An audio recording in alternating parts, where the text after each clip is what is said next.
Ok, pues vamos a empezar desde ahí, que fue desde donde nos quedamos, ¿sí?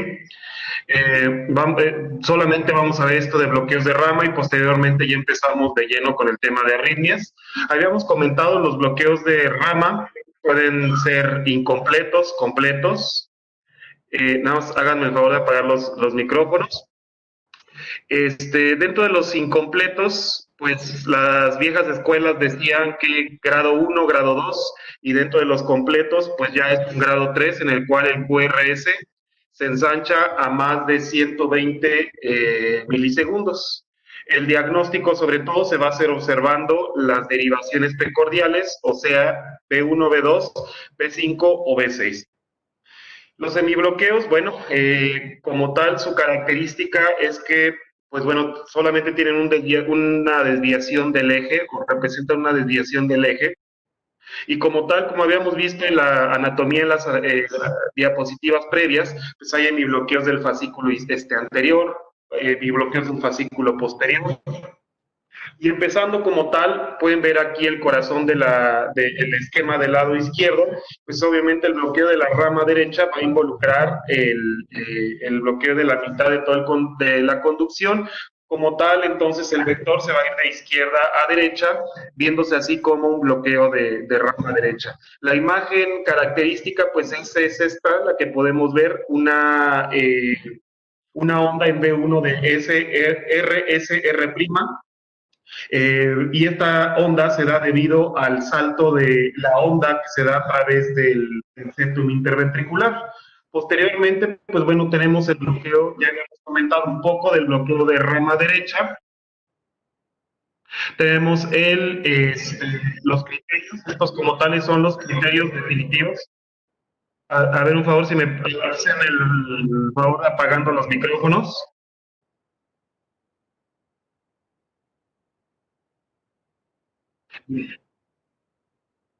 Entonces, comentaba, tenemos el bloqueo de rama derecha, el criterio número uno va a ser la duración del QRS, cuál es de 120 milisegundos o más, ¿sí? Obviamente esta variación debe de estar implícita para que como tal se le llame bloqueo de rama derecha, ¿sí? Obviamente otro de los patrones pues es el de tener esta imagen de RSR' o bien RSR, pero bueno, debemos de tener un empastamiento de la onda R para poder hablar de bloqueo de rama derecha. En cuanto a las ondas S, también hay un criterio, como se pueden dar cuenta, en el cual si en B5 llega a ser una onda muy larga, con una deflexión intrinsecoide importante, pues es cuando existe otro criterio. Y la otra es que no haya ondas R o que el pico de la onda R en B5 o B6 tarde mucho tiempo en presentarse.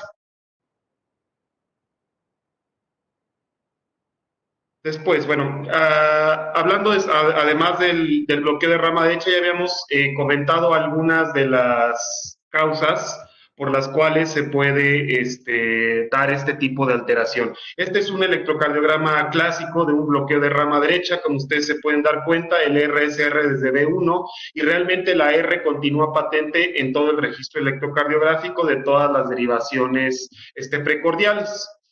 Nos vamos a ir después con el bloque incompleto de rama derecha. La única diferencia aquí como tal es que el complejo todavía no está tan aberrado, todavía no está tan empastado. Entonces, como tal, lo que vamos a tener es que el QRS va a ser menor de 120 milisegundos, pero mayor de 100 milisegundos, y una onda S empastada de 6 y un RSR, pero no tan llamativo como el que se pudiera encontrar en el bloqueo completo. Entonces, este es el electrocardiograma clásico de un bloqueo incompleto de rama derecha. Como se pueden dar cuenta, el QRS menos pronunciado, menos ensanchado.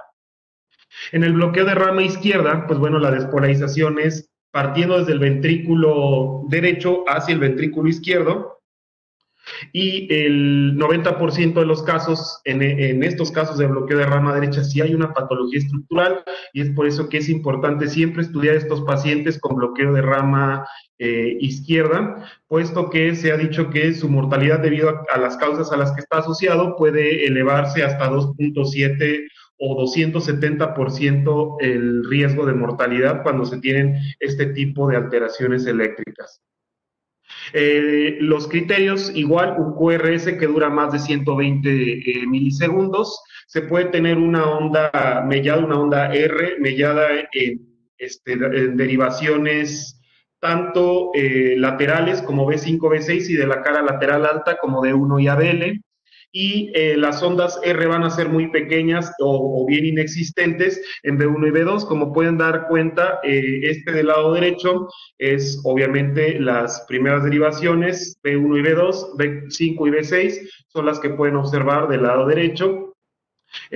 También pueden haber anormalidades en las ondas Q en B1, B5, B6, etcétera. Entonces, este es un electrocardiograma básico o clásico de un bloqueo de rama izquierda. Observen en el D1 y en ABL, pues cómo tenemos estos complejos o estas Rs melladas y el complejo aberrado con una onda T que va en contra del sentido del QRS. Lo mismo podemos encontrar en B1, ¿ok? B1 empieza con un QS, una R muy pequeña en B2 y el complejo completamente en contra del QRS. De hecho, este es un parte de los criterios que se llaman desgarbosa para infarto del miocardio en asociación con bloqueo de rama izquierda, ¿no? Fíjense, B5 y B6, que es la polaridad contraria a B1 y B2. En el bloqueo anterior o del fascículo anterior izquierdo, pues esta es es la más común, la desviación o la causa de desviación más común del eje hacia el lado izquierdo. Altera obviamente la secuencia de activación, pero no la duración de la activación ventricular. ¿Sí? Obviamente las otras ramas siguen patentes, por eso es que el tiempo de activación no se afecta. Se decía antes que tiene una mortalidad del 50%, pero este es cuando se asocia a cardiopatías congénitas, como tal no en toda la población en general, ¿sí? Estos son los criterios, ¿sí? Es muy importante, estos son criterios que yo saqué directo del Braunwald, o sea, no lo sacamos de un diccionario, de un libro de lectura fácil, electrocardiograma. El QRS va a estar desviado hacia la izquierda, sin embargo, no con una desviación extrema que va desde menos 45 a menos 90, una R grande en ABL, un QRS menor de 120 milisegundos y el tiempo para la onda R, o sea, la deflexión intrínsecoide, en ABL va a ser mayor de 45 milisegundos. Y esto es el criterio de la deflexión intrínsecoide, pues es muy importante. Como pueden darse cuenta aquí en esta imagen, el ABL, la deflexión intrínsecoide, primero tenemos en el número 1 una onda Q muy discreta, una deflexión intrínsecoide importante en ABL. Y la imagen especular la podemos encontrar en las derivaciones de la cara inferior, que son D2, D3 y AB, ¿sí? Los cuales tenemos una onda S profunda y una deflexión intrínsecoide que no es tan visible como en Abel. Entonces, este es el electrocardiograma básico de un hemibloqueo del fascículo anterior izquierdo. Se pueden dar cuenta, en D1 tenemos una Q, en ABL tenemos otra Q, tenemos la deflexión del QRS en D1 y ABL, y en D2, D3 y ADF tenemos una S profunda, ¿sí? Aquí tenemos un eje desviado a menos 90 aproximadamente. El bloqueo del fascículo posterior, pues bueno, este es todo lo contrario al del fascículo anterior, ¿sí? Es como una imagen casi especular. Por lo general, este fascículo posterior es más raro que se bloquee por sí solo. Por lo general, siempre va a estar asociado con bloqueo completo de rama derecha, puesto que es una estructura que está muy adentro o todo este fascículo está muy encarnado en el miocardio. Estos son los criterios, como tal son todo lo contrario, solamente que aquí el eje no se va a desviar tanto, o sea, el eje se va a ir a la derecha a más 90 o un poco menos, ¿sí? Vamos a tener S's profunda o S's muy grandes en D1 ABL, R's altas en D3 ABF, D2, el QRS igual, menos de 120 milisegundos. Y aquí es lo que ustedes les había comentado, es completamente especular. D1 y ABL, como se pueden dar cuenta, la deflexión intrínsecoide no es todavía muy visible. Tenemos heces profundas en este lugar, pero tenemos en las imágenes inferiores una onda Q muy discreta, la deflexión intrínsecoide muy marcada, ¿sí? Y ondas R altas en D2, D3, ABF, ¿sí? Entonces, obviamente a veces podemos tener muescas o empastamientos y estas muescas se pueden encontrar sobre todo en la cara inferior. Y este es el electrocardiograma clásico de un bloqueo de un hemibloqueo del fascículo posterior izquierdo, ¿sí? En el cual podemos ver las ondas Q en D2, D3, igualmente en ABF, R muy pronunciada en estas, y en D1 y en ABL tenemos todo lo contrario, ¿sí? Obviamente aquí también hay un trastorno un tanto de la conducción ventricular, pero eso es algo que se va a ver en adelante. Por ejemplo, este es un gran ejemplo, cómo podemos tener la asociación de dos bloqueos.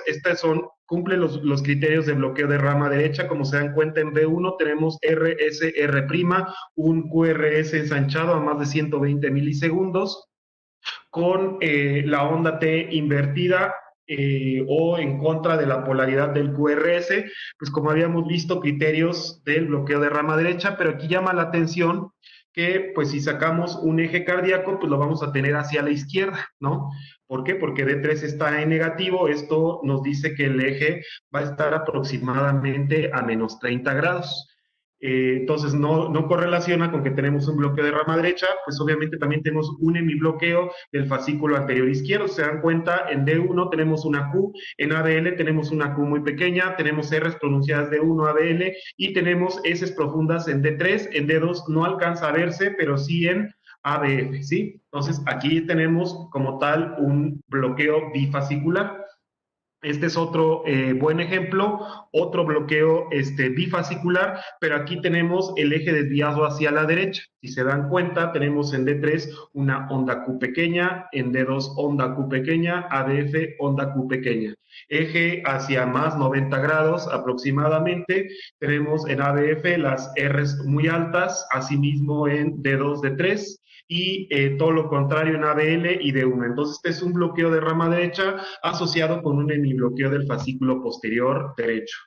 Este es todavía también un buen ejemplo de cómo se puede hacer otra sinergia y de hecho aquí tenemos otra asociación, tenemos un bloqueo de rama derecha, eso no hay duda. Si se dan cuenta, el eje está hacia la izquierda, tenemos un hemibloqueo del fascículo anterior izquierdo, pero dense cuenta cómo el intervalo QT PR está muy alargado, estamos hablando de más de 200 milisegundos, de hecho está en 300 milisegundos, 340 milisegundos aproximadamente. Aquí aparte tenemos asociado un bloqueo AB de primer grado, ¿sí? Y avanzado, porque tiene más de 300 milisegundos, entonces este es a lo que le llamamos un ejemplo de bloqueo trifascicular. ¿Sí? Bloqueo de rama derecha, hemibloqueo del fascículo anterior izquierdo y un bloqueo AB de primer grado. Y bueno, ahora sí vamos a irnos directamente con las arritmias. Las primeras arritmias de las que voy a hablar son las bradiarritmias. Ahora ustedes me dirán, Héctor, es que no has hablado de los bloqueos de RAM, de los bloqueos AB. Los bloqueos AB vienen incluidos en este mismo tema. Como tal, una bradiarritmia es toda aquella, lo más seguro es que, o la mayor cantidad de estas bradiarritmias son secundarias a una reacción fisiológica. Se pueden observar en deportistas entrenados, los cuales tienden a tener frecuencias cardíacas más bajas de lo normal. Simplemente con tener una frecuencia cardíaca por debajo de 60 latidos por minuto, se puede decir que se trata de una bradiarritmia. Ahora, hay dos categorías principales para estandarizar la patología de este tipo de arritmias. Una que sea secundaria a disfunción del nodo sinusal y otra que sea secundaria a trastornos o bloqueos de la conducción auriculoventricular.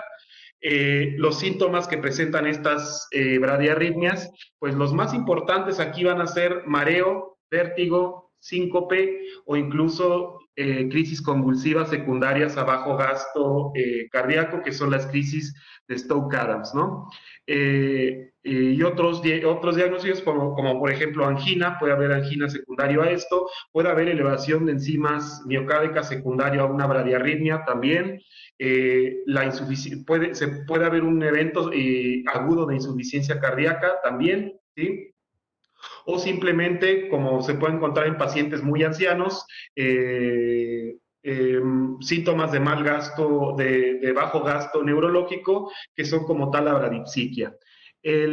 Podemos tener aquí también, habíamos hablado de los dos tipos de orígenes etiopatológicos. Vamos a hablar primero de la disfunción del nodo sinusal. Esta disfunción del nodo sinusal comprende como tal estas patologías que ustedes están viendo. Esta es una pregunta que les gusta hacer mucho a los cardiólogos. ¿Cuáles son las enfermedades que se contemplan dentro de la disfunción del nodo sinusal? Pues son estas: bradicardia sinusal, pausas sinusales, bloqueo sinoauricular o sinoatrial, incompetencia cronotrópica, taquicardia auricular y síndrome de bradicardia taquicardia. Hablando acerca de la bradicardia sinusal, ya habíamos comentado, frecuencia cardíaca menos de 60 latidos por minuto. El nodo sinusal sigue actuando en este caso como un marcapasos primario, y la reacción va a ser más secundaria una reacción fisiológica a un aumento del tono vagal que a una patología estructural como tal. Cuando tenemos bradicardia sinusal persistente, estamos hablando de 40 latidos por minuto o menos durante el día, y aparte hay síntomas. Entonces a esta sí se le considera patológica, y a menudo es una manifestación de la disfunción del nodo sinusal. Este es un ejemplo. Como se pueden dar cuenta, tenemos un ritmo sinusal, no tenemos ninguna otra alteración en el electrocardiograma, simplemente la frecuencia. Pues si aquí hacemos rápidamente el cálculo, está en 300, 150, 100, 75, 60, está en 40 latidos por minuto o menos, ¿sí? Situación que tenemos que estudiar. Después, otra de las patologías que se encuentran son las pausas sinusales. Como tal es una falta de generación del impulso eléctrico en el nodo sinusal, o bien puede darse al fallo de la conducción de este impulso a la aurícula, ¿sí? Estas son las dos causas.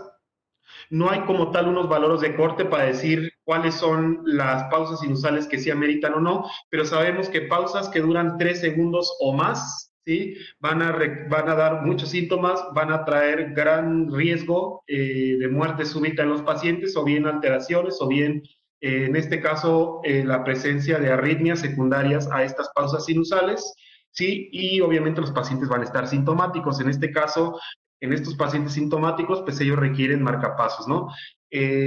Frecuente que se dé después de que tenemos una taquicardia sinusal, de repente viene una pausa compensatoria donde tenemos las pausas sinusales. Entonces, estas pausas sinusales son parte del síndrome de bradicardia taquicardia. Por ejemplo, es un registro que se puede obtener por el Holter de 24 horas, en el cual pues estoy viendo estas pausas. Analizamos esta pausa precisamente, y pues como se dan cuenta, tenemos muchos milisegundos aquí albergados, más de 3 segundos de pausa, como tal 3.5 segundos de pausa, ¿sí?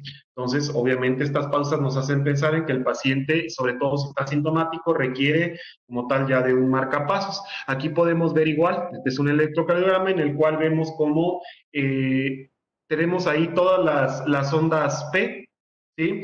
De repente tengo, sí, extrasístoles ventriculares, una onda P, pero hay unos momentos en los cuales no se está conduciendo ni onda P, ni QRS. Entonces, eso pudiera deberse a una pausa sinusal, ¿sí? Es a veces complicado, necesitamos varias herramientas para poder diagnosticar las pausas sinusales. La incompetencia cronotrópica como tal es la incapacidad del corazón de ajustarse a la frecuencia cardíaca requerida en ese momento según la actividad física o las demandas metabólicas. Hay que hacer esta fórmula ¿sí? Para al momento de que este es un diagnóstico que se da cuando el paciente está haciendo una prueba de esfuerzo. O sea, hay que someter a estos pacientes cuando se tiene esta sospecha diagnóstica a una prueba de esfuerzo y si no son capaces por más actividad que se haga de alcanzar el 80% de la frecuencia cardíaca máxima esperada, que es esta que podemos ver aquí, obviamente es cuando se sospecha. Igualmente, si no pueden alcanzar este 80% de la reserva cronotrópica, en el cual agarramos la frecuencia cardíaca pico que programamos para este paciente, su frecuencia cardíaca en reposo, al 220 le quitamos lo de la edad y hacemos esta fórmula. Si no se alcanza el 80%, pues probablemente el paciente está en incompetencia cronotrópica. También es importante, puesto que obviamente estos pacientes nos van a dar toda la sintomatología al reposo. ¿Sí? La etiología de todas estas patologías de disfunción del nodo sinusal, pues pueden ser muchas de ellas medicamentos, como se dan cuenta, betabloqueadores, calcioantagonistas, la digoxina como tal nos daba este problema, algunos otros antiarrítmicos o también algunas alteraciones hidroelectrolíticas, ¿sí? Aquí podemos tener el potasio, aquí podemos tener el magnesio, aquí podemos tener el calcio involucrados en esto y otras patologías que aumenten el tono vagal como tos emetizante, ¿sí? El simple hecho de la defecación, la micción nos puede generar también esta disfunción transitoria o bien algunas otras causas intrínsecas en las cuales se puede encontrar miocarditis, miopericarditis o algunos trastornos infiltrativos del corazón. ¿Sí? Que todos los pacientes necesitan marcapasos, como tal, no todos, como se pueden dar cuenta, la indicación principal es cuando la bradicardia es sintomática, ¿sí? Los pacientes sintomáticos definitivamente sí van a requerir ahora solamente que sea sintomático o inducida por fármacos, pues, y vemos que a pesar de retirar el fármaco no se retira esta alteración, pues probablemente estos pacientes tengan una indicación de marcapasos. Igualmente, cuando hay una incompetencia cronotrópica importante, sintomática, igualmente se hacen acreedores al mismo dispositivo. ¿Sí? El bloqueo como tal de la conducción auriculoventricular, estos, ahora sí vamos a hablar de los bloqueos auriculoventriculares, en los cuales sabemos que el que está involucrado es el nodo auriculoventricular, ¿sí? O bien en el nodo o bien en las estructuras eléctricas que continúan al nodo, ¿sí? Hay maneras de estandarizar estos bloqueos según si están por encima o por debajo del GIS o del haz de GIS, ¿ok? Si estamos involucrando completamente al nodo, vamos a hablar de que se llaman de supragisianos. Si están involucrando a la rama principal del haz de GIS, intragisianos o bien infragisianos y tiene que ver con las ramas de Purkinje. Pueden ser los bloqueos de primero, segundo o tercer grado, hablando del bloqueo AB de primer grado. La única alteración que aquí vamos a encontrar es la prolongación anormal del intervalo PR, ya habíamos hablado, más de 200 milisegundos, se puede hablar ya de un bloqueo, aunque en ancianos que están llevando tratamiento, por ejemplo, beta bloqueadores, calcio antagonistas, podemos todavía ampliar un poco más este parámetro. ¿Sí? La onda P siempre, en este caso, va a ir seguida de un complejo QRS, pero el intervalo PR va a estar prolongado, pero de forma constante. ¿Sí? El retraso de la conducción auricular como tal, o sea que el nodo AB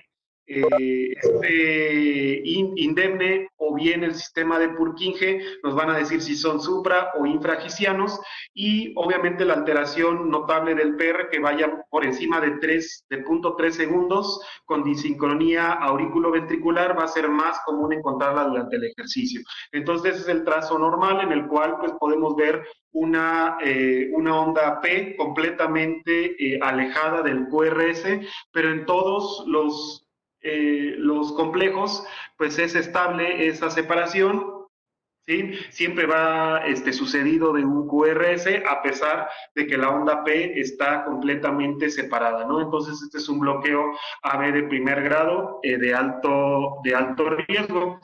Igualmente aquí vamos a ver cómo se puede prolongar el PR. En este caso se dan cuenta, se mantiene constante, siempre es un ritmo sinusal como tal, ¿sí?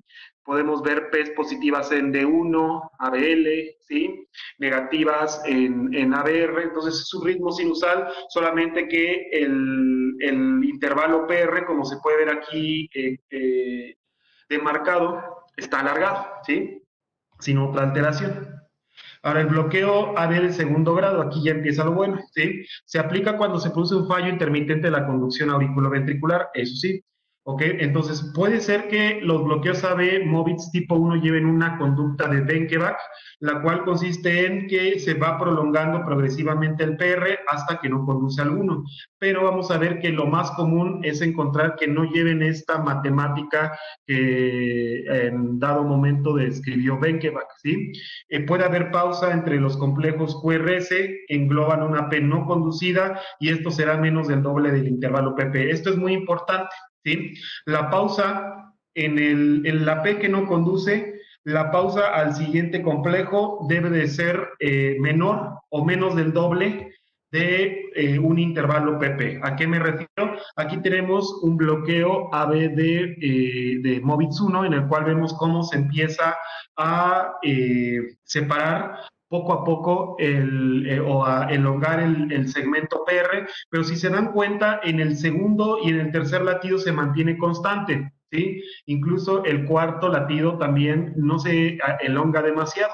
O sea, esto ya no sigue el patrón de matemáticas de Benkeback, pero sin embargo todavía tiene criterios de bloqueo AB MOVITS 1 por este motivo. Si se dan cuenta, aquí agarré un P, un segmento PP de dos P's, ¿ok? Y es completamente, no es matemático con la P que no conduce, ¿sí? Cuando tenemos este suceso, estamos hablando todavía de un bloqueo MOVITS 1, ¿sí? Cuando este suceso se da, o sea que el PP llega a ser matemáticamente dos veces más largo en la P que no conduce, es cuando vamos a hablar de un bloqueo MOVITS 2. Igualmente aquí tenemos otro ejemplo. Este sí sigue la matemática de Benkeback, si se dan cuenta, hay un elongamiento progresivo del PR hasta que una P no conduce. Este sí lleva la matemática de Benkeback.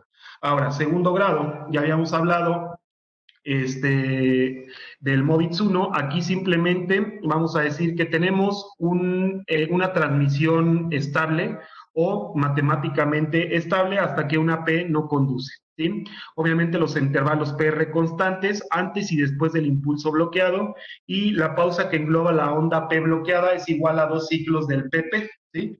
Entonces, esa es la diferencia entre un bloqueo real, entre un bloqueo AB de primer grado y un MOVITS 1, perdón, y un MOVITS 2. Y obviamente se produce de forma característica conjuntamente con un bloqueo intraventricular. Esta es otra característica, ¿sí? El bloqueo MOVITS 2 por lo generalmente se asocia con bloqueo de rama izquierda, con bloqueo de rama derecha, como lo podemos ver en este ejemplo, ¿sí? Aquí tenemos como tal, se pueden dar cuenta, tenemos un latido sistólico normal, ¿sí? Bueno, dentro de lo normal, y después el paciente empieza a conducir con bloqueo de rama izquierda, ¿sí? Al momento que empieza a conducir con rama izquierda, se pueden dar cuenta, primer latido normal, segundo latido, bloqueo de rama izquierda, tercer latido, bloqueo de rama izquierda, cuarto latido, no conduce, ¿ok? Y esta pausa compensatoria es exactamente igual a 2pp, aquí hice el ejercicio yo, ¿sí? Una onda P, acá simplemente copié y pegué de este lado y correlaciona en el impulso que no transmite. Entonces tenemos un bloqueo de rama izquierda intermitente que degenera en un bloqueo AB de segundo grado tipo MOVITS 2. Aquí tenemos otro ejemplo, otro bloqueo de rama izquierda, ¿sí? Podemos ver que la elongación del PR la elongación del PR es constante hasta que no conduce uno de los complejos, ¿sí? Sí, mantuvo constante hasta ese momento, hasta que no condujo, y ya una vez que se da este bloqueo, pues es matemáticamente equivale a 2 PPs. El bloqueo AB de segundo grado, pues bueno, ya habíamos hablado un poquito de esto anteriormente. Y, perdón, este es un bloqueo AB. Aquí va a haber que distinguir otra característica del bloqueo. Hay otro bloqueo un poco más avanzado, también considerado de segundo grado, que se llama bloqueo 2-1, ¿sí? En el cual solamente tenemos un PR antes de una P bloqueada. Entonces transmite un PR normal, se puede decir normal, y después una onda P bloqueada. Y vamos con 2-1, 2-1, ¿sí? Transmite uno, luego no transmite, transmite uno, luego no transmite. O sea, sigue esta matemática. Realmente los bloqueos MOVIX 2 a veces se van a comportar como bloqueos a veces de segundo grado 2-1, sí, o también los bloqueos MOVIX 1 se pueden comportar en dado momento como estos, pues también, ¿sí? Aquí también suele haber un bloqueo intraventricular, ¿sí? Y el bloqueo intraventricular aquí directamente va dirigido al nodo AVE, o sea, van a ser bloqueos supragicianos que se relacionan con todo esto, ¿sí? Este es un buen ejemplo, se dan cuenta, tenemos un segmento PR estable en todos, pero de repente sí me conduce, otro no me conduce, sí conduce, no conduce, y así nos vamos a ir. Este es un bloqueo AV de segundo grado, tipo 2-1, el cual es un bloqueo de mayor peligrosidad, ¿sí? ¿Cómo aumentar la sensibilidad diagnóstica para detectar qué tipo de bloqueo se va a tratar? ¿Por qué es importante detectar qué tipo de bloqueo? Porque un bloqueo AB 2-1 sí requiere un marcapaso, sobre todo si es sintomático, y un bloqueo MOVIX 1 como tal probablemente no lo requiere, ¿sí? Entonces lo que hacemos es simplemente alargamos la tira del registro, nos vamos más allá de lo que se pueda decir en 6 segundos o más tiempo.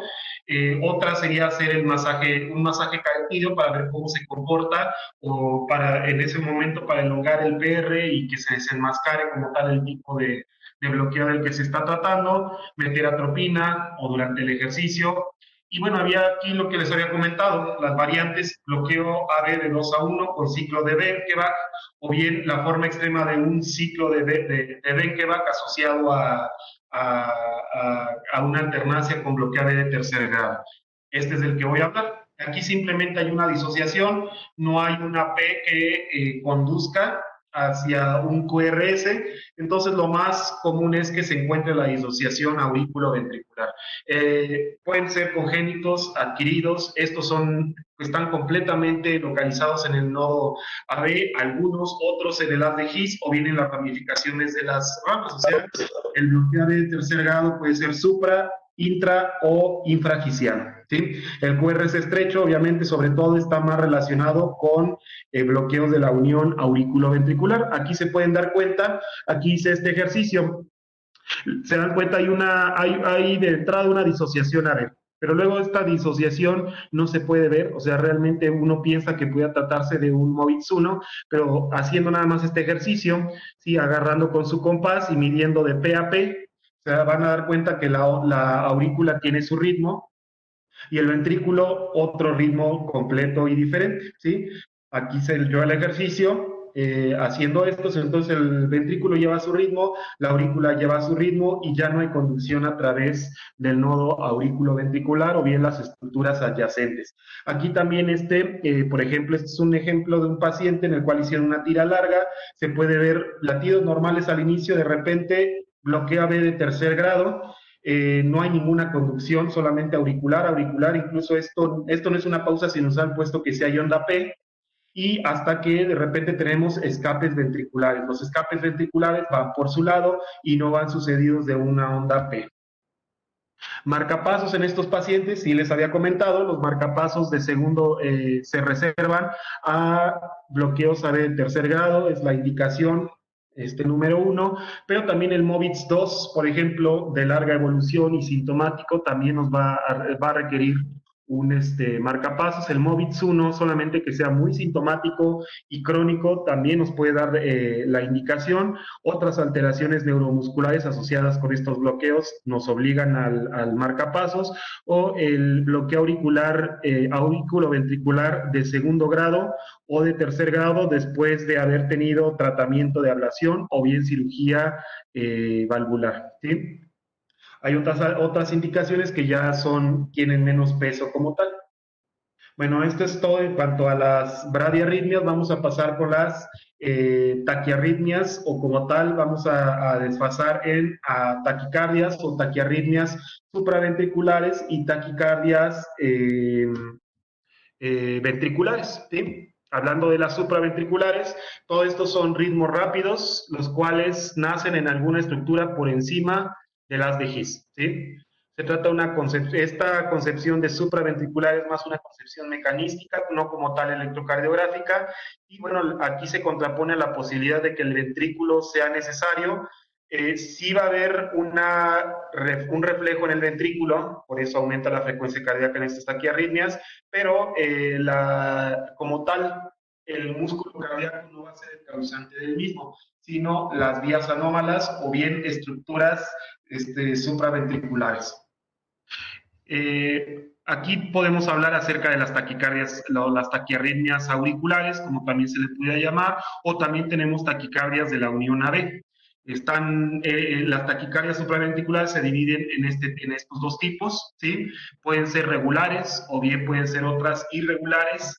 Sobre todo las taquicardias de la unión AB, pues estas se van a dividir en intranodales o bien por vías accesorias, las cuales en esto vamos a ver más adelante, y la forma más habitual de presentación siempre de estas taquicardias va a ser brusca, en forma de paroxismos, duran unos minutos y se extinguen, y de ahí el término que se les llame también taquicardias supraventriculares paroxísticas, debido a estos paroxismos de presentación.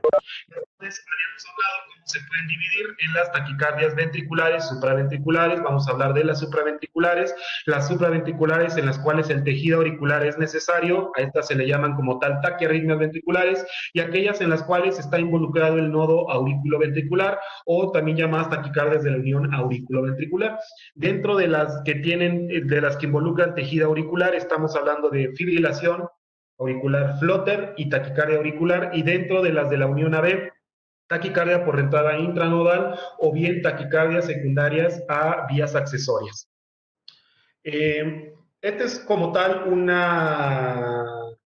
un diagrama muy básico de cómo es que se da una taquicardia de la unión auriculoventricular, ¿sí? Vamos a tener obviamente un impulso o un impulso inicial a través de una onda, el cual genera una reverberación, ¿sí? Tenemos que agarrar una vía del nodo AB en un momento de periodo estimulable, pero todavía se puede decir un periodo refractario, ¿sí? Entonces, cuando se da un extraestímulo, este extraestímulo viaja a través del nodo AB, despolariza el ventrículo, y el ventrículo como tal, aquí se dan cuenta, va a haber una comunicación anómala que comunique al ventrículo con la aurícula para que se regrese todo o se haga la reentrada de la estimulación. Esto es lo que sucede en las vías accesorias, ¿sí? Vamos a hablar acerca de síndromes de preexcitación, vamos a hablar obviamente también de todo esto. Como tal, me gustaría hacer un poquito de énfasis en la preexcitación, puesto que actualmente son las que están muy de moda, que el síndrome de Wolff-Parkinson-White, etcétera. Sin embargo, no son taquicardias muy comunes, les puedo decir. ¿Ok? Entonces, bueno, de todos modos, se les llaman así a todas estas enfermedades de preexcitación ventricular. El ventrículo inicia la activación eléctrica y a través de las viajan de regreso hacia la aurícula, y bueno, la cuestión es que aquí tenemos la participación de una vía accesoria, el cual va a permitir que se salte el anillo fibroso de las válvulas mitrales o tricúspides y se inserta desde tejido auricular a tejido ventricular, ¿sí? Por eso es que esta vía torna a tener una actividad más rápida de la que pudiera tener el nodo auriculoventricular. Entonces, este es un buen ejemplo. Por ejemplo, tenemos del lado izquierdo de su pantalla, es una vía accesoria izquierda, o sea, del corazón izquierdo, y una vía accesoria derecha, la cual se puede ver en la letra B, ¿sí? Tenemos la despolarización de la aurícula. Hay un impulso que alcanza rápidamente a la vía accesoria. Esta vía accesoria se va a internar al ventrículo de la pared lateral del ventrículo izquierdo, ¿sí? Y como cae en músculo o en tejido muscular, esto va a dar como tal una alteración que se llama onda delta en el electrocardiograma. Eso lo vamos a ver. Depende de dónde está la onda delta, hay algoritmos para decir o lo más seguro es que se trate de una vía accesoria derecha, una vía accesoria izquierda, ¿sí? Entonces, al momento de que se da esa despolarización del ventrículo, salta y tenemos esa despolarización rápida. Esta despolarización vuelve por la vía normal, que es del nodo AB, el His, y hace así la retroalimentación negativa, ¿sí? Los síntomas de estas arritmias o taquiarritmias, pues son, uno, palpitaciones de inicio y final brusco. Aquí no quería dar todos estos signos porque, pues aquí como que mucho, sobre todo los que son más hipocondriacos, van a decir, ay, mira, a mí me da esto, pero no, ¿eh? Las frecuencias deben de estar, o las frecuencias detectables en estos pacientes al inicio de las palpitaciones son de 180 a 220 latidos por minuto. Hay una respuesta a maniobras vagales o bien a fármacos como adenosina, aunque les voy a hacer una recomendación, nunca hagan un masaje carotídeo, ni estén haciendo maniobras vagales si no han puesto un estetoscopio en el cuello y en el tórax. ¿Ok? Es muy importante. Luego, si se trata de un síncope secundario a enfermedad carotídea, y ustedes están moviendo y desprenden la placa, pues la complicación puede ser mucho mayor, ¿sí? Entonces, bueno, la percepción de latido a nivel cervical, ese es un signo que se puede encontrar en muchos de estos pacientes, se sienten en el cuello mareo, síncope, presíncope, puede haber dolor precordial, un periodo agudo de insuficiencia cardíaca, que es por las causas más comunes por las cuales llegan estos pacientes a hospitalizarse o a los servicios de urgencias, y obviamente también podemos tener otros signos como poliuria, el paciente quiere orinar en ese momento, y las ondas acervicales, o sea, se pueden venoso, sobre todo las ondas A, en el pulso yugular, en la vena yugular en el cuello, ¿sí? Y bueno, vamos a hablar del primer tipo. El primer tipo o el más común de todos es la taquicardia por reentrada intranodal o TRIN, ¿sí? Entonces, esta taquicardia reentrante es la más frecuente, hasta el 75% de las taquicardias supraventriculares se deben a esta causa, ¿sí? Como tal, tiene varias denominaciones, como ya les había dicho, taquicardia intranodal, taquicardia por reentrada de la vitamina B, reciprocante, tiene otros sinónimos que son exactamente lo mismo, sobre todo son más comunes en las mujeres, y la incidencia es en la edad media, o sea, dentro de los 40 a los 50 años, cuando se detectan, aunque estos pacientes a veces pueden tener 10 años o más de haber iniciado con los paroxismos o con la taquicardia. Esto es lo que está sucediendo. Esto es lo que les había dicho el día de ayer. Este es el famoso triángulo de Koch, ¿sí? Del lado izquierdo van a ver una estructura que es como una raya de color morado, la cual es el tendón de Todaro. En la parte inferior delimita anatómicamente con el seno coronario, en la parte anterior con el velo de la válvula tricúspide, y por encima vamos a tener el haz de His, ¿sí? Entonces, ahí es donde se va a dirigir, o donde está en este triángulo de Koch, es donde se encuentra el nodo auriculoventricular, ¿sí? Esto se puede ver desde la aurícula derecha. Entonces, vamos a tener, como se pueden dar cuenta, hay una A1 del lado izquierdo, el cual es un estímulo normal, avanza por una vía rápida del nodo AB y se transmite, pero hay otro estímulo que se va dando lentamente, el cual es la vía lenta, ¿sí? Entonces hay dos vías, una vía rápida, una vía lenta. El problema es que si tenemos un extra estímulo y agarramos a la rama rápida en periodo refractario, pues entonces, bueno, un periodo refractario anterógrado, más no retrógrado, ¿sí? Entonces, el impulso o el extra estímulo va a avanzar sobre la vía lenta y se va a regresar y va a cerrar el ciclo sobre la vía rápida, pero de manera retrógrada. Entonces, así es como se da el latido extra, y este extra estímulo cierra un círculo como tal en el nodo auriculoventricular. Entonces, esta es una taquicardia lenta, rápida. Puede darse el fenómeno contrario, sí, es menos típico, pero bueno, este es el sustrato del por qué existen las taquicardias por entrada intranodal. Este es un buen diagrama, tenemos un estímulo, el cual pueden ver el A1 a través de la aurícula, llegas al nodo auriculoventricular, tenemos una vía lenta, la cual se inhibe, y una vía rápida que avanza hacia el GIS y avanza hacia el ventrículo. Cuando tenemos un extra estímulo, agarramos a la vía rápida en periodo refractario, y esta vía lenta avanza hasta que llega al GIS, y el ventrículo un extraestímulo, el cual se retroalimenta y vuelve a dar otra nueva ignición por la vía lenta y se va, o sea, avanza en retrógrado por la vía rápida, vía lenta, vía rápida.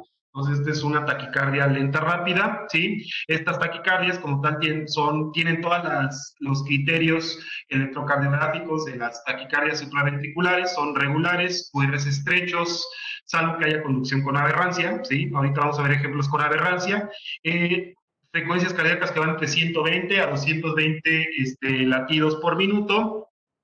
Lo común es que estas taquicardias lentas, rápidas, sean taquicardias de periodo RP corto, ¿sí? Es una pregunta de examen. Aquí vamos a ver, obviamente, ondas P retrógradas que pueden estar ocultas en el QRS, entonces memorícense esto, cuando tenemos una taquicardia supraventricular y en ese momento le hacemos un electrocardiograma, lo primero que tenemos que encontrar o buscar es si existen pseudo-Rs en B1 o pseudo-S en las derivaciones inferiores. Cuando hay una taquicardia inversa, pues estamos hablando de rápida, lenta, pueden encontrarse otras alteraciones que vamos a ver más adelante, pero esto es lo más común de encontrar. Pseudo R, B1, pseudo S en S, pseudo S en las inferiores. Entonces aquí tenemos las flechas, son las pseudo S, ¿sí? Se pueden dar cuenta y las tenemos, y unas pseudo R, ¿sí? Entonces, otra vez, pseudo R de 1, pseudo S en inferiores. Se dan cuenta aquí, las flechas, esas mellas o esos complejos no son normales dentro de un QRS, esas representan las ondas P retrógradas, ¿sí? Si hacemos una medición del R, del pico de la onda R al pico de la onda P, vamos a tener el RP, el cual va a ser corto, y va a ser menor que el P, o sea, el P, la P retrógrada a la R, que se dan cuenta que el segmento es mayor. Entonces, estas son taquicardias de RP corto, y en B1 pues vamos a tener completamente todo lo contrario. Aquí son muy visibles, ¿no? Esas alteraciones electrocardiográficas, y aquí llama la atención, del lado izquierdo son con taquicardia y del lado derecho son en ritmo sinusal. Se pueden dar cuenta, en ritmo sinusal no existen estas alteraciones o esas ondas presentes en los QRS. Entonces es una manera muy fidedigna de decir, ¿sabes qué? Se trata de una taquicardia por entrada intranodal típica, lenta, rápida, ¿sí? Aquí tenemos otro ejemplo. Este es un ejemplo muy padre en el cual se ve cómo un mismo paciente puede ir aberrando, ¿sí? O puede generar otro tipo de alteraciones. Por ejemplo, empezamos en la A, del lado izquierdo, en ritmo sinusal. Aquí se le mete un tren de estímulos durante el estudio electrofisiológico para estimular la arritmia, un tren de estímulos auriculares. La cosa es que sí se logra desencadenar. Del lado derecho de la letra B se puede dar cuenta, incluso ya tenemos las pseudo S y pseudo Rs. De repente el paciente nos empieza a aberrar, o sea, empieza a conducir con aberrancia con rama derecha, ¿sí? Que se puede encontrar también en este tipo de arritmias, y de repente, pues bueno, empieza a cambiar completamente la polaridad. Se dan cuenta, ya no existen las pseudo-Rs, después ni pseudo-S, sino se cambia completamente la polaridad. Ya son pseudo-S en otros lados, pseudo-Rs en otras. Inclusive podemos tener latidos extrasistólicos, extrasístoles ventriculares, ¿sí? Y el paciente degenera en fibrilación auricular, ¿sí? Este paciente tiene todo un rollo secundario a todo esto, pero puede ser factible en algunos pacientes. Este es igualmente otra taquicardia por reentrada clásica, en la cual pues, tenemos exactamente pues, una alta frecuencia. Primero tenemos al paciente en nodo sinusal, de repente se mete el tren de estimulaciones y aquí es cuando empieza la arritmia. Se pueden dar cuenta RR, los cuales son regulares, ¿sí?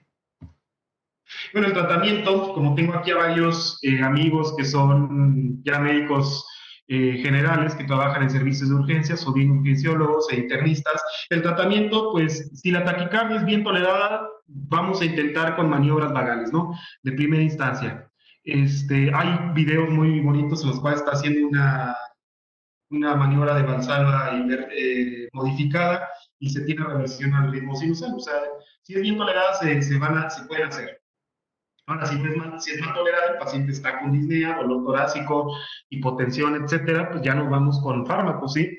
El utilizado de primera instancia es adenosina, el bolo puede ir de 6 a 12 miligramos, la utilización de la adenosina tiene un éxito hasta del 90%, aunque si el paciente tiene cardiopatía isquémica o tiene asma, pues está contraindicada y aquí es cuando vamos a ocupar los calcioantagonistas. El que más tenemos disponible en México es el verapamil, de 5 a 10 miligramos, IV en 5 minutos. Hay otros como Diltiazem, yo he utilizado alguna vez en la vida Esmolol, sí, pero la cuestión con eso es que si el paciente ya sabe con insuficiencia cardíaca o con alguna cardiopatía estructural que afecte la fracción de eyección, pues está contraindicado, ¿no? En estos casos, pues bueno, se puede hacer, o bueno, si ya no lo podemos hacer por medicamentos, si falló el medicamento, nos vamos a cardioversión eléctrica. Esto es muy importante. Este tipo de taquicardias van a salir primero con medicamentos, antes de la cardioversión eléctrica, para que quede claro. La cardioversión eléctrica se guarda como segunda opción. Ya el estudio electrofisiológico se va a guardar en algunas cuestiones, como que no hay intolerancia a los fármacos, no hay adecuado control farmacológico, ya son mal toleradas las taquicardias o hay una cardiopatía estructural subyacente.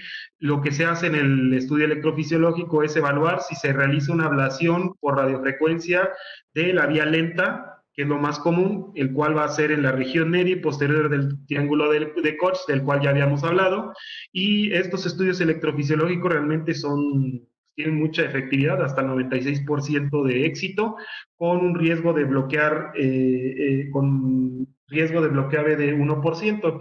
¿Por qué se da el bloqueo AB completo? Pues porque se quema, o sea, muchas veces les pasa la mano, bueno, no muchas veces, en muy pocos casos se les puede llegar a pasar la mano con la radiofrecuencia y quemar todo el nodo aurículo ventricular, ¿no? O el GIS. Pues bueno, ya cuando estamos hablando acerca de el otro tipo de taquicardias, son las vías accesorias o secundarias a la preexcitación, pues estas son sobre todo por vía de manera anterograda, que son las más comunes, las cuales van de la aurícula al ventrículo, o sea, la vía accesoria transmite de la aurícula al ventrículo directamente y se salta el anillo fibroso. Obviamente el tiempo va a ser un tiempo de conducción corto cuando se da la velocidad de conducción en el miocardio va a ser mayor que la del nodo AB, por eso es que se da la arritmia, y también son taquicardias de PR corto. La inserción ventricular de la vía accesoria, pues por lo general, si está alejada del sistema de Purkinje, nos va a dar como tal el patrón electrocardiográfico de preexcitación. Si está muy cerca de la red del nodo aurículo-ventricular, pues nos va a dar más un patrón de escape o como tal puede involucrar el nodo auriculoventricular, ¿sí? Entonces, la onda delta va a ser más fácil que se encuentre en todas aquellas inserciones ventriculares que están alejadas del nodo auriculoventricular. Este es un buen ejemplo en el cual tenemos una vía accesoria derecha, ¿sí? No me gusta hablar de Wolff-Parkinson-White porque Wolff-Parkinson-White es como tal una vía secundaria a un AS que se llama de Kent, pero en este caso, prefiero hablar o es más común encontrar las alteraciones secundarias a otras vías, ¿sí? No como tal nada más el las de Kent. Entonces, por eso es que vamos a hablar en vez de Wolff-Parkinson-White, vamos a hablar de preexcitación o vamos a hablar de vía accesoria, ¿sí? Por ejemplo, cuando tenemos una vía accesoria del lado derecho, ¿sí? Son vías accesorias muy alejadas del nodo auriculoventricular y como tal se puede encontrar esta onda delta, que es esa inflexión que se puede dar como tal, un PR corto, QRS ensanchado, ¿sí? Eso es lo más común de encontrar, un P que sigue a un QRS, ¿ok? Las que nos van a dar una vía accesoria izquierda, como puede ser el Wolff-Parkinson-White en este caso, como pueden ver del lado derecho, estas son vías de preexcitación más comunes, pero que nos dan las alteraciones, o sea, más comunes de que hayamos visto antes, pero no más comunes dentro del espectro de los pacientes que se pueden encontrar con estas arritmias. Entonces se dan cuenta aquí la onda delta es muy visible o muy clásica, ¿no? Pero de todos modos el PR no se afecta demasiado. Y aquí les voy a dar ahorita más ejemplos en adelante. Esta es una vía accesoria anterógrada. Sabemos que es anterógrada porque tenemos la onda delta presente. Sabemos que se está saltando el ventrículo lo primero que se va a despolarizar es el músculo que está dependiendo de la vía accesoria y después va a subir retrógradamente por el haz de His. Bueno, ahora las vías accesorias retrógradas son las que van al revés, ¿sí? Son las que empiezan en el ventrículo y activan secundariamente a las aurículas. Y bueno, se da una actividad reentrante, ¿sí? A través de esta, primero se va a las aurículas despolarizan y después por el nodo AB, y así nos vamos. Obviamente la vía accesoria debe de ser un poco más lenta o más lenta que el sistema específico de conducción para que se pueda dar esta propagación. Este es a lo que le llamamos taquicardias ortodrómicas, ¿sí? O antidrómicas. Entonces, este es un buen ejemplo en el cual tenemos una taquicardia supraventricular. Si se pueden dar cuenta, no hay como tal una onda delta muy visible, ¿sí? Sin embargo, sabemos que se trata eh, de una vía accesoria, es una vía accesoria que está muy cercana al nodo AB, por eso es que el QRS no está ensanchado, por eso es que no vemos onda delta, ¿sí?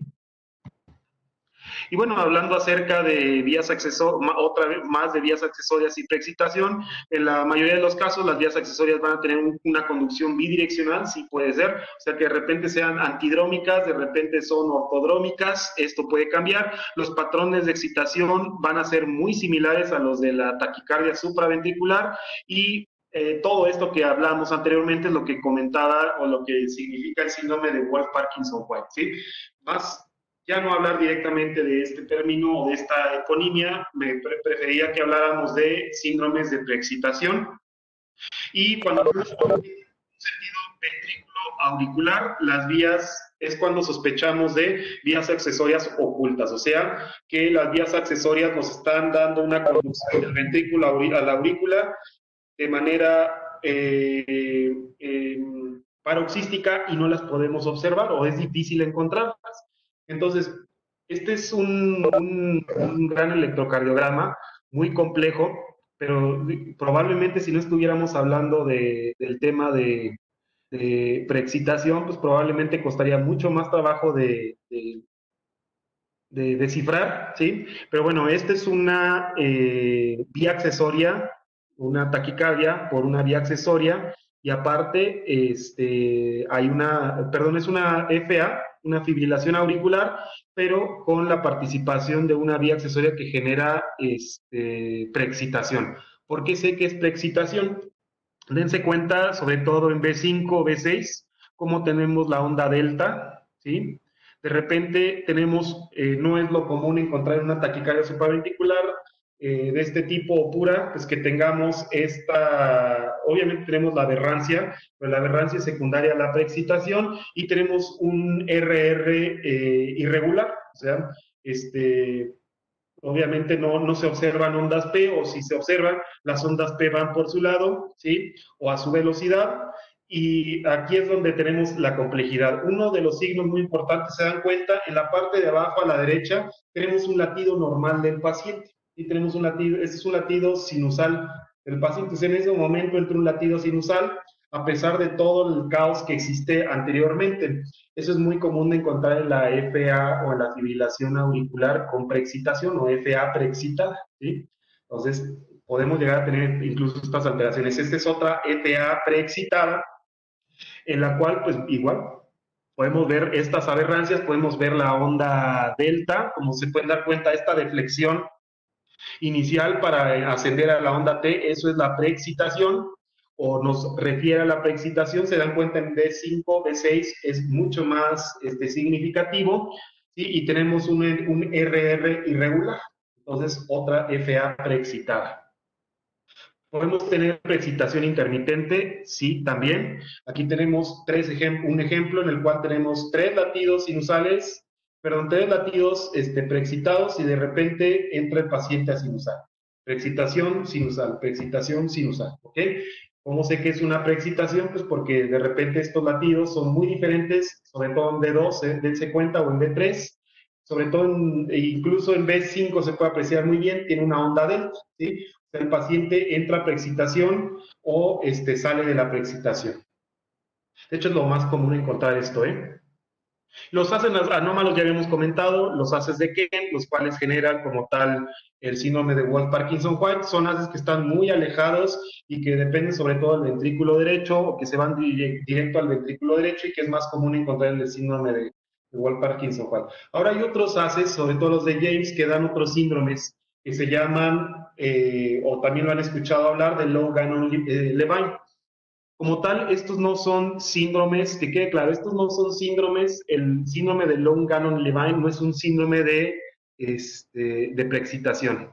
¿Por qué motivo? Porque no nos va a dar, siempre el QRS en estos pacientes va a ser un QRS estrecho, y depende de la conducción del nodo aurículo-ventricular, porque estos haces se conectan al GIS, ¿sí? Entonces, pues obviamente nos está dando una actividad gisiana y está dependiendo del GIS para dar lugar a la reentrada o dar lugar a la arritmia. Entonces, como tal, estos no son considerados síndromes de preexcitación. O sea, el Long-Gannon-Levine ya no se considera hoy en día esto. Pueden existir otros haces como haces de Mannheim, los cuales son aquellos que nacen muy cerca de la unión auriculoventricular y esto sí pudiera ser que algunos de preexcitación y otros dependan también del nodo AB y no sean síndromes de preexcitación. ¿Ok? Entonces, muy importante. Son raras, obviamente, como les había comentado, las vías accesorias. Lo más común es encontrar vías accesorias en otros lados y el Wolff-Parkinson-White es todavía más raro, sobre todo en los mexicanos. El 10 al 50% son asintomáticos al inicio y tardan como de 5 a 15 años para que estos pacientes empiecen a sufrir taquicardias y pues puedan ser detectados, ¿sí? Esta es una pregunta de examen. La anomalía de Epstein es la cardiopatía más asociada o estructural más asociada a la preexcitación. ¿Okay? ¿Tienen alguna disposición familiar? El 3% de los pacientes con síndromes de preexcitación tienen algún familiar de primer grado que también tiene preexcitación. ¿Okay? Entonces, bueno, hay una cierta asociación familiar, pero no es muy fuerte, ¿no? Y bueno, pasándonos a otras taquicardias ventriculares, pero estas ya son irregulares y dependiendo del tejido auricular, pues son el flutter y la fibrilación auricular. Vamos a hablar primero de la fibrilación. Es un trastorno del ritmo en la cual hay una degeneración de los impulsos eléctricos en las aurículas. Una arritmia rápida, irregular, sin patrón discernible, con conducción impredecible de impulsos hacia el nodo AB. Algunos impulsos sí transmiten, otros no, y las contracciones auriculares ineficaces pues hacen que se caiga ese 20 a 30% que atribuye la patada auricular, ¿sí? O sea, la contracción ventricular. Entonces, son arritmias que afectan el gasto cardíaco. La clasificación de la fibrilación auricular, esta es muy clásica, muy básica, se va a preguntar siempre a lo largo de toda la vida. Se llama paroxística aquella que termina espontáneamente antes de los 7 días de haber iniciado, ¿sí? Se llama persistente cuando dura más de 7 días o bien se tiene que frenar con tratamiento o bueno, o cede espontáneamente después de 7 días. Se llama persistente de larga data, aquella la cual no se ha interrumpido durante más de un año, pero todavía se va a considerar el tratamiento de esta o del ritmo, y permanente cuando ya es un paciente que lleva más de un año o el cual ya está fuera de tratamiento de ritmo, pues esto se les llama FA permanente. ¿Okay? El diagnóstico, pues vamos a ver ahorita muchos electrocardiogramas o ejemplos, ausencias de onda P, como tal, vamos a encontrar unas ondas F o ondas fibrilares auriculares de baja amplitud, alta frecuencia, una frecuencia auricular que varía entre 300 a 700 latidos por minuto y una frecuencia ventricular cuando no hay tratamiento que va de 120 a 180 latidos por minuto. Puede haber una línea de base ondulante secundaria a la actividad eléctrica errática y intervalos RR irregulares, ¿sí? Entonces, este es un electrocardiograma clásico de una fibrilación auricular, se pueden dar cuenta, los RRs completamente irregulares, de repente pues tenemos ahí las ondas fibrilares, las cuales son de diferentes intensidades, puesto que provienen de diferentes focos, ¿sí? RRs irregulares, ondas P por su lado, la frecuencia cardíaca en este caso está en 300, 150, está en 100 latidos por minuto, ¿sí? El diferencial principal diferencial lo vamos a hacer con la taquicardia auricular. La taquicardia auricular es más comúnmente encontrada en pacientes postquirúrgicos cardíacos, ¿sí? En los cuales se tuvo que hacer alguna incisión a nivel de las aurículas. Entonces, estos generan focos ectópicos que actúan como focos no sinusales. Entonces, en este caso en específico, se pueden dar cuenta que si hay latidos sinusales, vean en D1 hay ondas P positivas, en ABL otras positivas y en ABR otras positivas, pero hay otras que son isodifásicas en ABR y otras que son incluso negativas en D1. ¿Sí? Entonces, aquí tenemos un latido ectópico, hay RRs irregulares, sí hay onda P en todos los complejos, sin embargo, las ondas P son de diferentes morfologías, lo que nos está diciendo que se están estimulando en este momento focos auriculares ectópicos que dan lugar a una taquicardia auricular. Este es un gran ejemplo. Es un electrocardiograma de un paciente que vi en la semana, el cual no sabía de... Yo pensaba que era una fibrilación auricular y ustedes también pudieran estar o pudieran sospecharlo, puesto que se dan cuenta que los RRs están irregulares, ¿sí? De repente hay ondas F, las cuales hay 3 ondas, un QRS, 4 ondas, QRS, 5 ondas, QRS. Lo más seguro es que se trata de una fibrilación auricular. Tuve que llevar al paciente a un ecocardiograma transesofágico, descartar que hubiera trombo intraauricular para ver si podíamos cardiovertir esta arritmia con toda tranquilidad y resulta que era un flutter.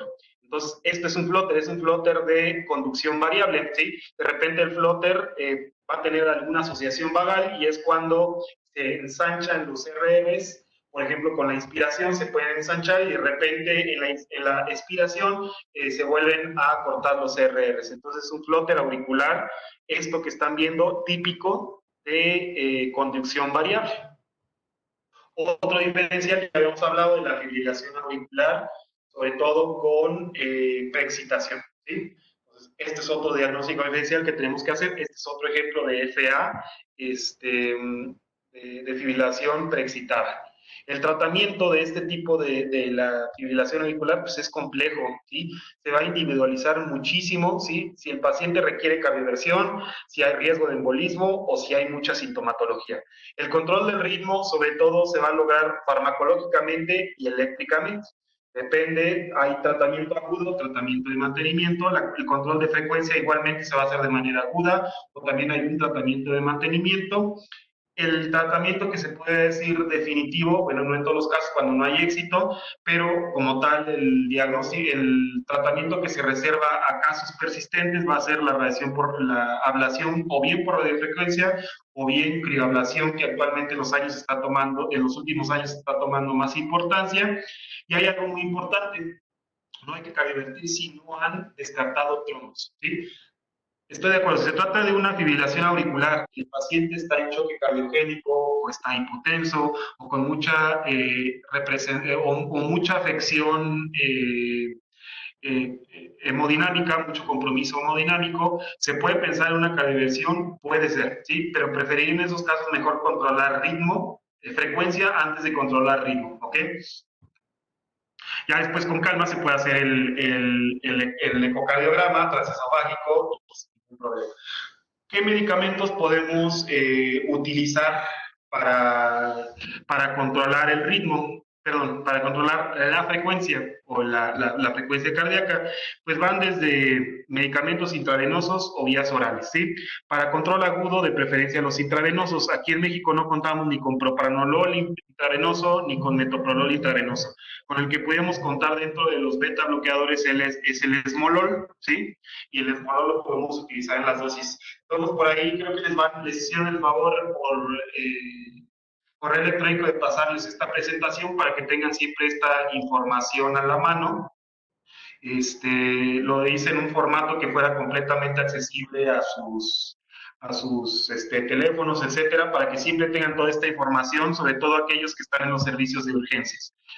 También se pueden utilizar bloqueadores de los canales de calcio. El que tenemos más disponible intravenoso en México es el Verapamil. También tenemos vía oral de Verapamil. Diltiazem no hay en México intravenoso, entonces, bueno, no sería la mejor opción para controlar la frecuencia cardíaca de manera aguda. Si queremos cardiovertir al paciente de manera medicamentosa, tenemos varias opciones. En México sí hay procainamida, muy poca, pero la hay. La miodarona, que es el que más tenemos disponible.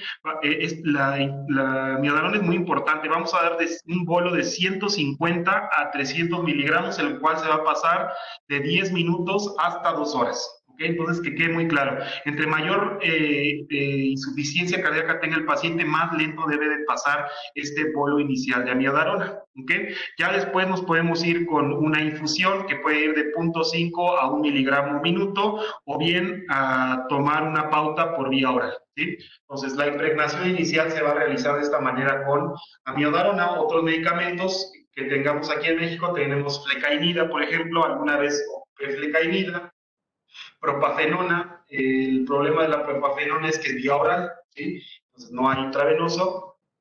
O bien podemos irnos con un patrón, perdón, esto ya es vamos a ver esto de mantenimiento. Por ejemplo, la propafenona es muy buena para el mantenimiento cuando no hay alguna alteración estructural cardíaca. Cuando hay alteraciones estructurales, mejor nos vamos con amiodarona, ¿sí? La flecainida puede ser en los dos espectros, aunque la flecainida se utilizaría más para pacientes sin alteración morfológica, ¿sí? Entonces, es como tal lo que podemos hablar de fibrilación auricular. Otra arritmia, por suerte, no es tan frecuente, pero pues dentro de las arritmias por macrorreentrada es la más frecuente de todas. Estos son otro tipo de taquicardias muy diferentes. El sustrato es muy diferente al de la fibrilación auricular. Flóter y fibrilación pueden compartir a veces patología, sí, o sea, en un solo paciente, sí, pero los mecanismos son diferentes, ¿sí? El flóter auricular como tal es una taquicardia auricular que llega a tener una frecuencia por encima de 240 latidos por minuto de las aurículas. Son ondulaciones continuas, uniformes, regulares. Se llama así, es como tal la taquicardia más común de todas, en las cuales depende de todo el tejido de la aurícula derecha, o bien a veces puede ser la aurícula izquierda, cuando se trata de un flóter atípico, ¿sí? Pero dependen de todo el tejido de la aurícula para darse la macrorreentrada, o sea, requiere de todo ese ciclo, por eso que se llaman macrorreentradas, ¿ok? Entonces, necesitan todo esto. Obviamente la longitud de ciclo es larga, ¿sí? De 240 a 200 milisegundos, y son arritmias que mantienen su estabilidad en cuanto a estos ciclos, ¿sí? Este es un diagrama pues de cómo se genera. Lo más común es que se gire sobre la aurícula derecha en contra de las manecillas del reloj, en contrarreloj. ¿Sí? Esto va a dar, como se pueden dar cuenta del lado izquierdo, un flóter típico, pero puede haber un flóter atípico en el cual pues tengamos el giro contrario, y este giro contrario pues, se va a referir de otra manera electrocardiográficamente. ¿Okay? ¿Qué es lo que genera o cuáles son los tejidos involucrados en la reentrada? Hay una dependencia, sobre todo del flóter típico. Se pueden dar cuenta aquí un ICT, ¿sí? Este es el istmo cabo-tricuspidio, es una porción fibrosa y también que tiene el tejido alrededor auricular, el cual la macrorreentrada va a dar lugar a ese sitio. Entonces, los flóteres auriculares típicos tienen mucho éxito de tratarse de manera definitiva si se quema ese istmo cabo tricuspideo, puesto que toda la macrorreentrada depende de ese sitio, y simplemente quemando ahí, pues vamos a tener una ruptura de esa macrorreentrada, ¿ok? El problema con los no típicos es que muchas veces no dependen del istmo cabo tricuspideo. Y bueno, el flóter auricular típico, ya habíamos comentado un poco de él. El patrón característico es que en las derivaciones de 2, de 3 ABF, tengan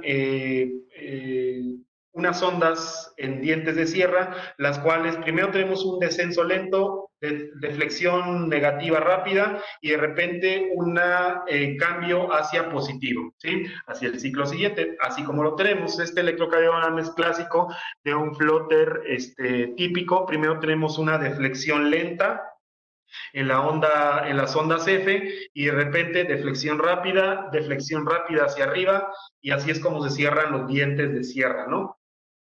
Y se pueden observar negativos en dedos de 3 a BF, ¿sí?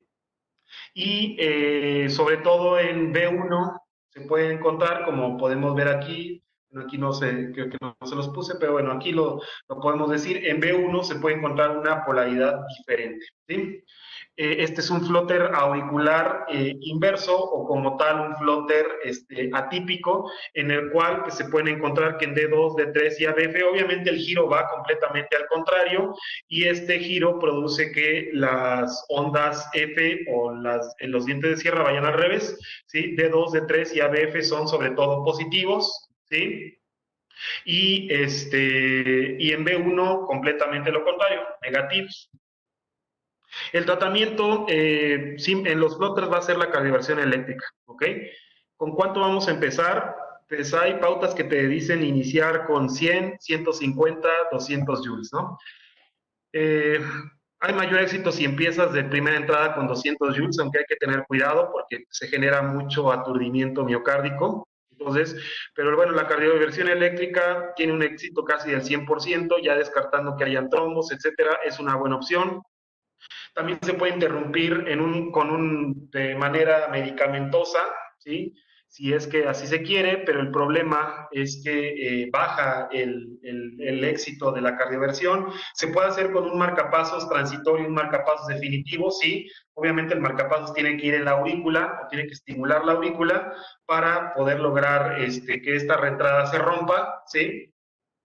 Aunque hay un éxito menor, digo, si ya tenemos la cardioversión eléctrica, pues probablemente esta pudiera ser la mejor opción, ¿no? En vez de un marcapasos transitorio o un marcapasos definitivo. Aunque para pacientes que ya tienen marcapasos implantados, pues pudiera ser una opción, ¿no? Una opción menos traumática. La cardioversión farmacológica, con otros antiarrítmicos como propafenona, flecainida, o la misma miodarona no está indicada para nada, ¿sí? Y la ablación para radiofrecuencia se reserva a aquellos pacientes que reinciden con el flóter y pues como habíamos visto puede tener hasta un 90% de éxito, ¿sí? ¿Puede existir la fibrilación auricular asociada con flóter? Sí, este es un gran ejemplo, como se pueden dar cuenta. Este es un paciente, ahí arriba es el registro electrocardiográfico, abajo el registro eh, electrofisiológico, ¿sí? Dan cuenta que el paciente inicia, los primeros latidos son de flóter, pero después los CRR se empiezan a alargar, se empiezan a hacer complejas, las ondas F se empiezan a hacer de diferentes morfologías, y si se dan cuenta, el registro abajo, en la B, vamos a empezar con, obviamente tenemos varios registros eléctricos que van desde las de His hasta desde la actividad auricular, seno coronario y hasta el His distal, ¿sí? Entonces se pueden dar cuenta que primero los estímulos empiezan en escalera y de repente se hacen erráticos, ¿sí? Se pueden dar cuenta aquí esta escalera que se da en el primer latido ventricular, ¿no? Escalera, latido, escalera, y de repente esta escalera se vuelve ya un desmadre, ¿no? Entonces, ese es un paciente que está alternando con flóter y aparte con fibrilación auricular.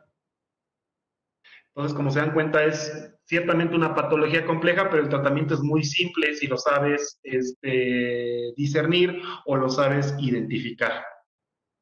Las arritmias ventriculares, de estas vamos a hablar, voy a hablar un poco más rápidamente por el tiempo que nos queda.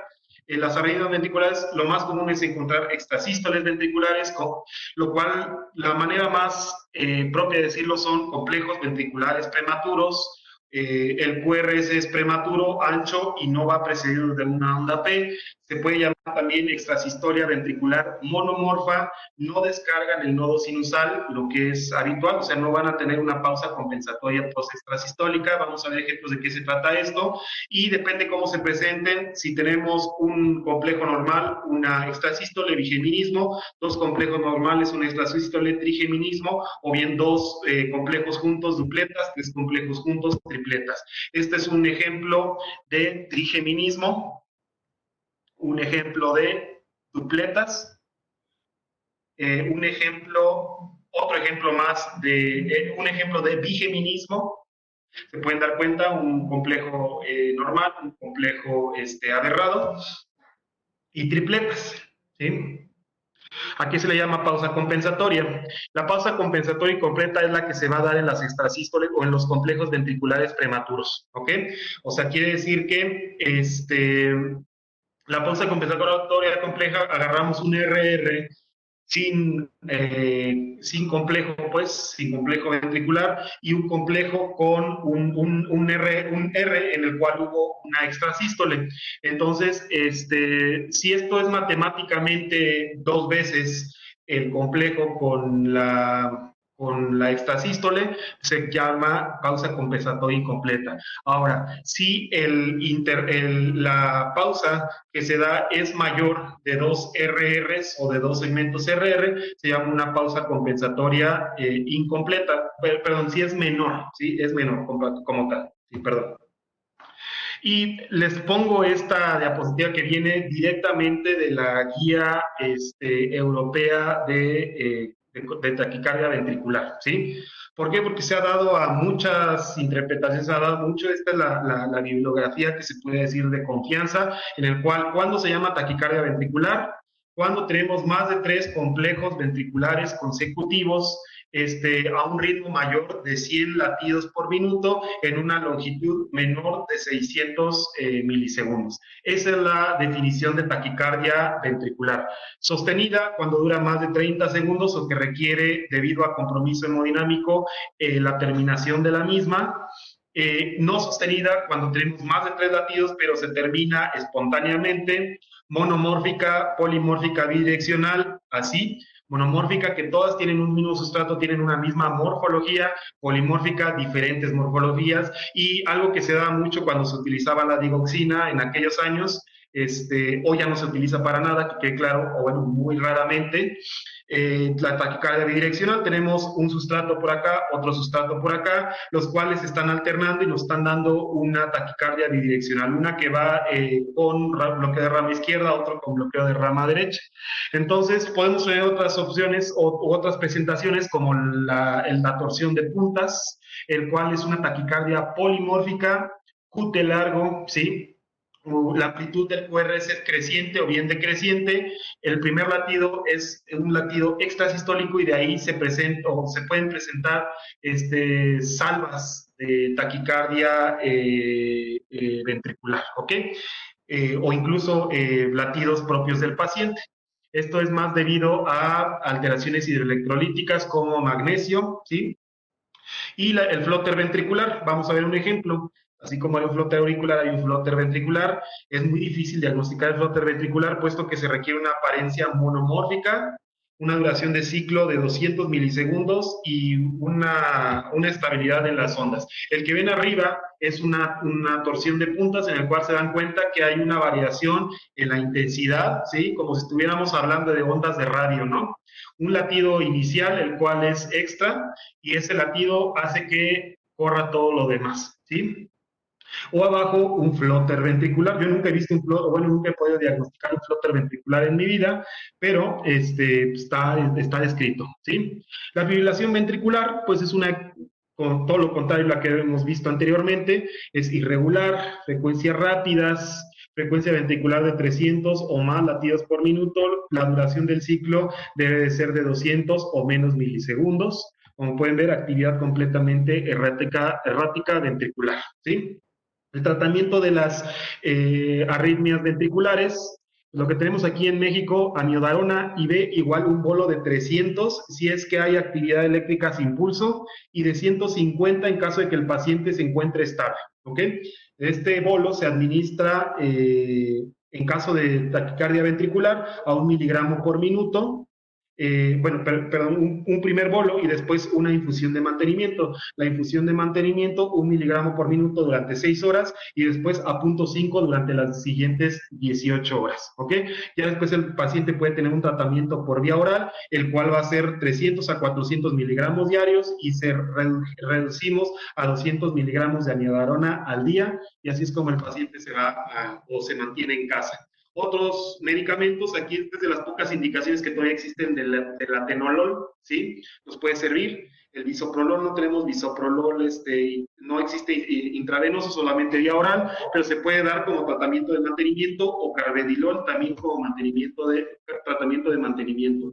Otros tratamientos para realizar la cardiovisión farmacológica con diltiazem, puede ser, no hay en México IV. Esmolol sí hay, IV en México, y la lidocaína ayuda sobre todo en la taquicardia ventricular secundaria a cardiopatía isquémica o como tal en pacientes posoperados de revascularización, ¿sí? Obviamente podemos tener otras opciones, verapamil, sotalol, etcétera. Hay varios medicamentos, todo esto les digo, lo van a tener ustedes a la mano. Hay todo un diagrama de actuación. Cuando el paciente está inestable con una taquicardia ventricular monomórfica, se va a desfibrilar, ¿ok? Se va a cardiovertir, perdón. Se va a cardiovertir si está inestable hemodinámicamente. Si está estable, pues aquí vamos a valorar. Si tiene una patología estructural, la cardioversión eléctrica también se puede atribuir, o podemos intentar con procainamida, podemos intentar con amiodarona, ¿sí? Etcétera. Si se logra terminar, pues bueno, adelante, ¿no?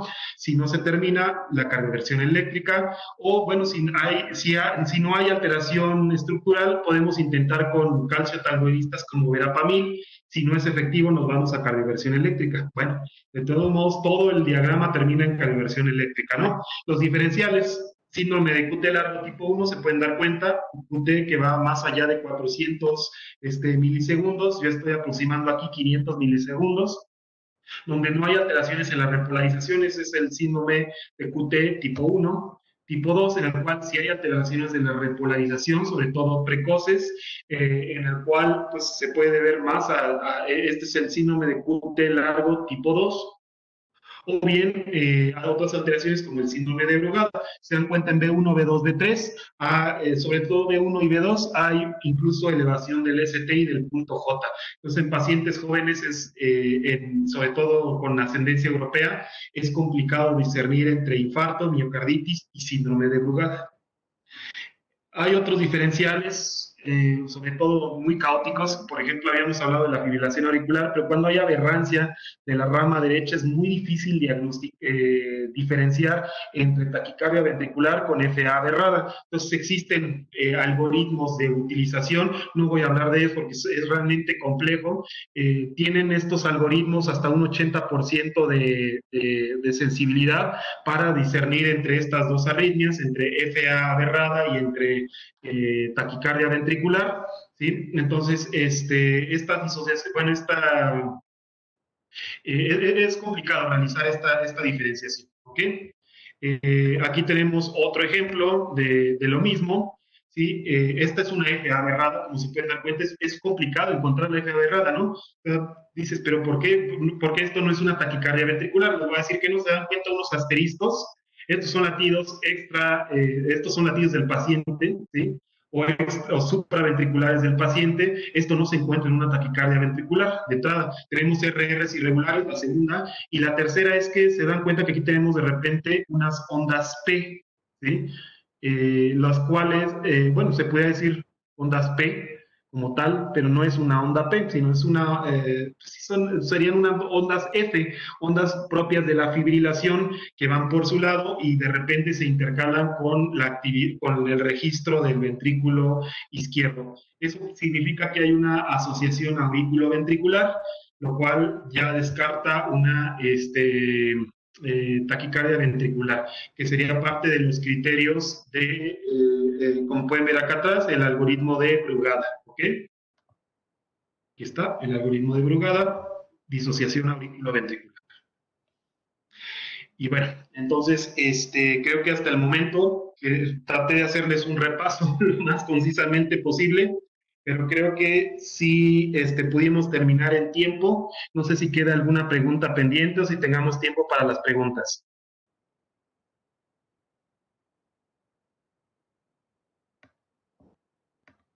Bueno, si no hay... Sí, bueno. Sí, doctor. En este momento comenzaremos con las preguntas. Sí. Perfecto. Entonces, la primera pregunta que tenemos es, ¿se debería anticoagular a un paciente de 50 años con fibrilación auricular permanente y sin ningún riesgo cardiovascular conocido?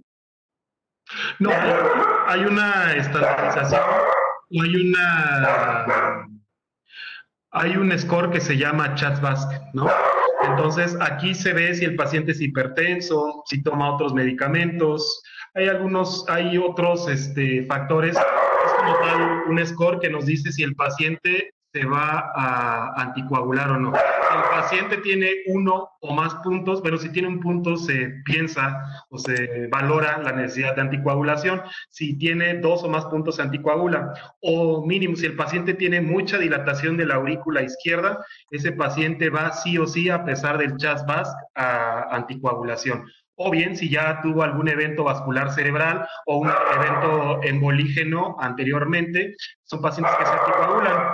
Actualmente a algunos pacientes les ofrecemos un tratamiento que se llama oclusión de orejuela izquierda. A través de cateterismo bloqueamos la orejuela izquierda con un dispositivo llamado Watchman, y ese paciente ya no se tiene que anticoagular a largo plazo, ¿sí?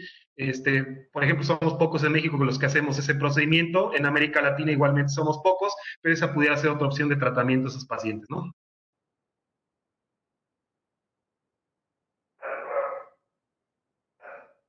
No sé si existe alguna otra pregunta, Gaby. Este, Listo, doctor. Sí, otra pregunta es los tipos de arritmias que causan muerte súbita. Las ventriculares, las arritmias ventriculares, las que hablamos al final. Como tal, las arritmias supraventriculares es muy raro que causen muerte súbita, ¿ok? Muy, muy raro. Como tal, las arritmias También ventriculares. nos preguntaron acerca de los criterios de microvoltaje, cuáles son los criterios de microvoltaje. Ya, hay varios criterios.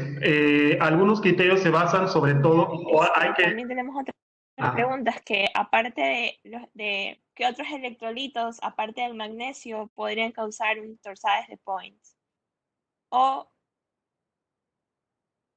Ajá. Mira, de torsades de points.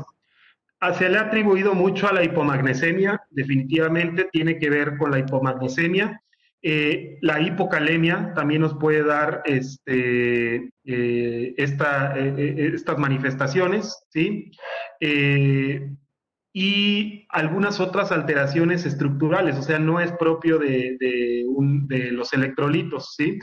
Pero bueno, todo aquel electrolito, el calcio, por ejemplo, también se puede asociar. Todo aquel electrolito que prolongue el segmento QT puede asociarse al momento de desarrollar taquicardia con torsades de Points. Entonces, calcio, magnesio y potasio, ¿sí? listo, doctor. ¿Y usted considera que una persona joven con síntomas y bloqueo auriculoventricular es indicación de marcapasos? Depende del grado del bloqueo auriculoventricular y depende si hay sintomatología. Si es bloqueo AB de tercer grado o congénito, de hecho los congénitos muchas veces no requieren marcapasos, ¿eh? O sea, pueden estar sin el marcapasos porque tiene una frecuencia ventricular que todavía compensa o mantiene. Entonces, si es sintomático y tiene un bloqueo auriculoventricular de alto grado, se requiere marcapasos. Otra pregunta que tenemos es la diferencia en el síndrome de Wolff-Parkinson-White entre ortodrómico y antidrómica. Okay.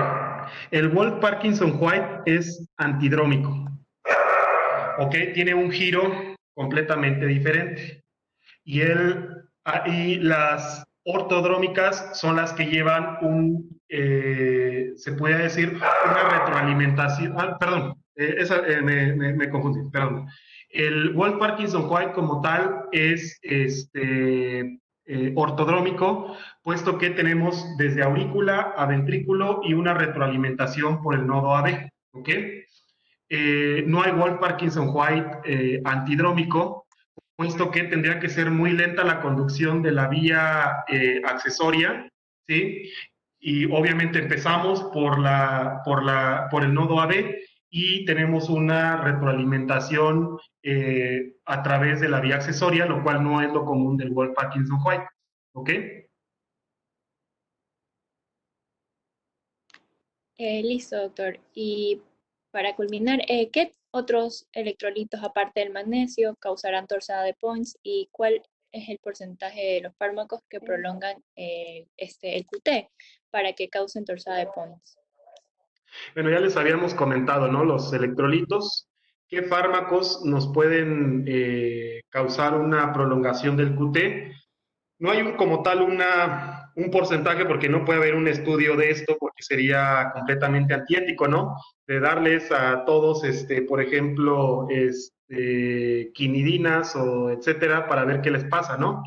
Pero bueno, se ha visto que se ha asociado a antibióticos macrólidos, se ha visto que se ha asociado a levofloxacino, ciprofloxacino, todos los floxacinos nos pueden también dar esta alteración hidroelectrolítica. Bueno, ya no sería electrolítica, sería completamente de la circulación de la respuesta eléctrica. Ya vemos macrólidos, otros medicamentos, ahorita está muy en boga la hidroxicloroquina, la cloroquina, que también nos pueden causar esto, ¿sí? Es larga la lista de medicamentos que nos producen alargamiento del QT. Entonces, pacientes que ya tienen el QT alargado por cualquier cuestión, pues hay que tratar de evitar este tipo de antibióticos. Yo, por ejemplo, como cardiólogo, en mis cardiópatas los evito por completo. No les doy levofloxacino, no les doy macrólidos, tratamos de evitar todo este tipo de medicamentos, ¿sí? Listo, doctor, entendido. Entonces con esto culminamos las preguntas, la ronda de preguntas. Y pues nada, queremos agradecerle por su colaboración el día de hoy. Dale, pues, nos estamos viendo y muchas Listo. gracias. Muchas gracias, Entonces, doctor. saludos a todos. Listo, gracias. Gracias.